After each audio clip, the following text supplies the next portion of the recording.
Il giardino del tempo. Giada si sentiva sempre come se il tempo le scivolasse tra le dita.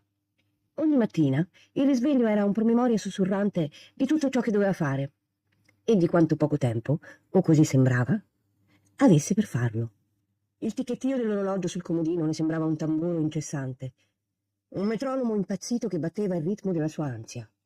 Non ce la farò mai, risuonava nella sua mente, mentre la lista delle cose da fare si allungava all'infinito. Ogni attività era una corsa contro un nemico invisibile, un'ombra che la inseguiva. Lavarsi, vestirsi, persino mangiare. Tutto era scandito da un'urgenza interiore che le toglieva il respiro. Si sentiva sempre indietro, mai abbastanza veloce, mai abbastanza produttiva.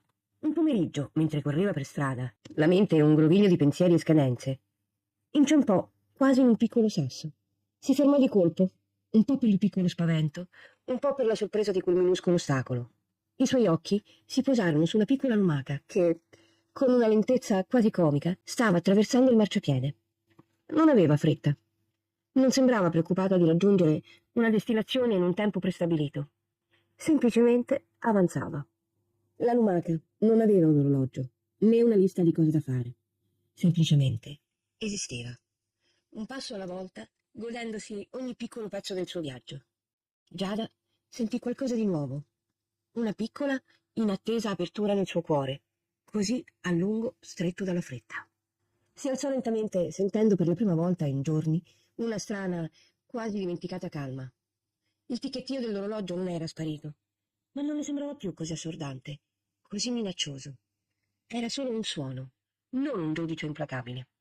Capì che la paura di non aver tempo non dipendeva da quante ore aveva, ma da come le vedeva, da come le percepiva. Il tempo non era un nemico da combattere, ma un fiume da seguire, un flusso in cui immergersi. Non doveva riempire ogni minuto, ma semplicemente viverlo, pienamente. Iniziò a concedersi piccole pause, a respirare profondamente, a notare la bellezza nei dettagli più semplici e quotidiani. Il caffè non era più solo una bevanda da ingurgitare, ma un momento di calore avvolgente e sapore intenso.